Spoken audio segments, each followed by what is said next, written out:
Hello বন্ধুরা, আসসালামু আলাইকুম। আশা করি সবাই ভালো আছেন। আজকে আমি আবারও একটা শিউলি ফুলের ডিজাইন করে দেখাবো। এজন্য আমি এখানে ৩টা রং নিয়েছি, সবুজ, হলুদ এবং কমলা। তো প্রথমে আমি সবুজ রং দিয়ে এখানে ডালটা এঁকে নিচ্ছি। তো আজকে আমি পাঞ্জাবিতে করবেন কিভাবে সেভাবে আমি ডিজাইনটা করে দেখানোর চেষ্টা করেছি। পাঞ্জাবিতে বা কুর্তিতে বা কামিজের গলা থেকে যে কাঁধের কাছ থেকে ডিজাইনটা নামাবেন সেভাবে আমি এখানে করে দেখাচ্ছি। তো এখানে যেহেতু আমার জায়গাটা রাউন্ড, তো আমি আর কি মানে সেভাবেই করেছি, চেষ্টা করেছি লম্বাভাবেই করে দেখানোর। জাস্ট আপনারা পাঞ্জাবির বা কুর্তি বা কামিজ যেটাতেই আঁকবেন, কাঁধ থেকে ডালটা নামিয়ে দিবেন এবং ডিজাইনটা যেদিকে দিতে চান লম্বাভাবে করে তারপরে ডালটা দিয়ে তারপরে প্রথমে পাতাগুলো দিয়ে নেবেন। তো এইখানে আমি রংটা নিয়েছি ট্রান্সপারেন্ট পদ্ধতিতে, 1 চামচ বাইন্ডার, 1 চামচ এনকে, আর তার সাথে 10% বা 12% মতো রং নিয়েছি। তো রং যেহেতু আমরা সবগুলো একই রকম কালার করব না, কোথাও হালকা কালার করব, কোথাও একটু ব্রাউন কালার করব। এই জন্য আমি এই যে হলুদ রংটা নিয়েছি এবং কমলা রংটা একটু করে রেখেছি।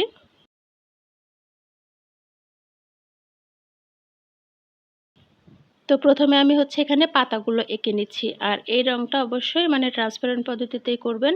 আর এখানে আমি কিন্তু কটন ভয়েল কাপড়ে করে দেখাচ্ছি। তো আপনি কিন্তু আপনার পছন্দ মতো কাপড়ে করতে পারেন। পাঞ্জাবিতে বিশেষ করে আড়ং কটন হয় বা খাদি কটন হয়, সেই ধরনের কাপড়ে কিন্তু খুব সুন্দরভাবে আপনারা পেইন্ট করে নিতে পারবেন।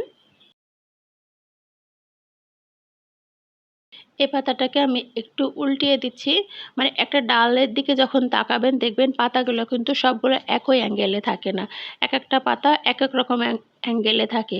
তো সেভাবে আমি আমার মতো করে নিচ্ছি। আর আপনিও অবশ্যই আপনার পাঞ্জাবি বা কামিজে কুর্তিতে যেটাতেই করবেন একটু সেভাবে সেই জিনিসটা মাথায় রেখে করবেন, তাহলে দেখবেন আপনার পেইন্টিংটাও খুব সুন্দর হয়েছে।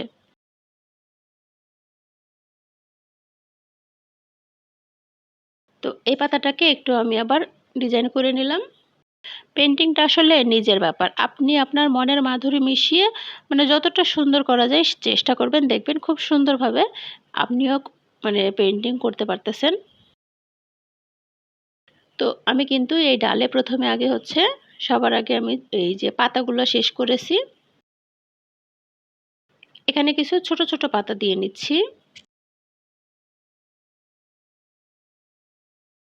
তো এভাবে চাইলে কিন্তু খুব সহজেই আপনি আপনার প্রিয়জনের জন্য পাঞ্জাবি বানিয়ে নিতে পারেন। তো এখানে আমি পাতার মধ্যে যে বোটাটা থাকে বোটাটা একটু দিয়ে নিচ্ছি, আর এটাও আমি সবুজ রং দিয়েই করে নিচ্ছি। তো আজকের ভিডিওতে মাঝে মধ্যে ছায়া দেখবেন, মাঝে মধ্যে রং নিয়ে দুষ্টুমি করতেছে। এটা আমার ছোট বাবু, সে অনেক ছোট আসলে, তাকে বললেও শোনে না, সে তার মতো করবে। তো এদিকে আমি আমার ফুলের কাজ শুরু করেছি। তো এখানে আমি শিউলি ফুল আঁকার জন্য হোয়াইট পেস্ট ব্যবহার করেছি। হোয়াইট পেস্ট না, সাদা রং যেটা, হোয়াইট পেস্ট দিয়ে যে রংটা তৈরি করে, এজন্য 2 চামচ হোয়াইট পেস্ট নেবেন, 1 চামচ বাইন্ডার, 1 চামচ এনকে নিয়ে এই রংটা তৈরি করবেন। তো শিউলি ফুল যেহেতু সাদা, তো আমি এখানে সাদা দিয়েই করেছি। যেহেতু এখানে কাপড়টা আসলে সাদা, এজন্য আমি কিছুটা পাতার উপর দিয়ে দিয়ে এই ফুলগুলো দিয়েছি যেন আপনাদের বুঝতে সমস্যা না হয়।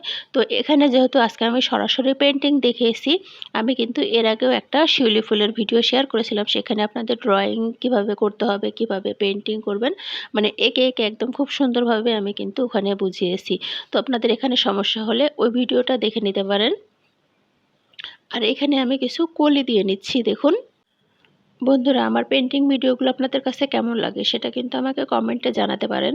ভালো লাগলে ভিডিওর নিচে অবশ্যই একটা লাইক দিয়ে দেবেন। আর এছাড়াও আপনাদের ফ্রেন্ডস এবং ফ্যামিলি মেম্বারদের সাথে শেয়ার করতে পারেন যেন তারাও দেখে কিছুটা উপকৃত হয়। আমি নিত্য নতুন ফুলের ভিডিও দেওয়ার চেষ্টা করি যেন আপনাদের উপকারে আসে।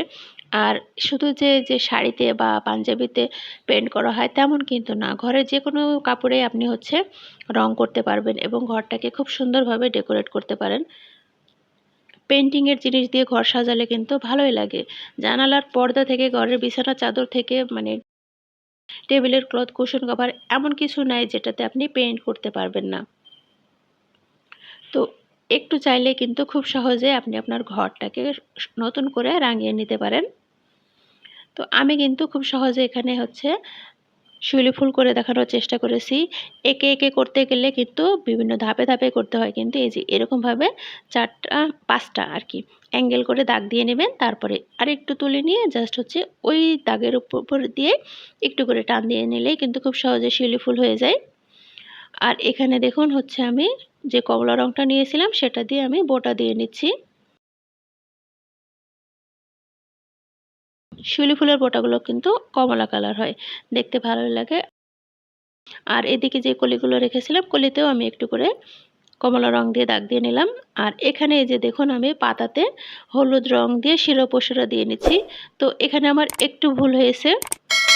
আমি যে শিউলি ফুলটা দিয়েছি শিউলি ফুলটা দেওয়ার আগেই হচ্ছে আমার পাতাতে শিরা-উপশিরা দিয়ে দিতে হতো। আসলে এটা আমার মাথায় আসেনি। পরে আমার মনে হয়েছে যে আমার ওভাবে করা দরকার ছিল। তো এই যে আমার ফুলের ফাইনাল লুক। এতক্ষণ কষ্ট করে ভিডিওটি দেখার জন্য সবাইকে অসংখ্য ধন্যবাদ। সবাই ভালো থাকুন। টাটা।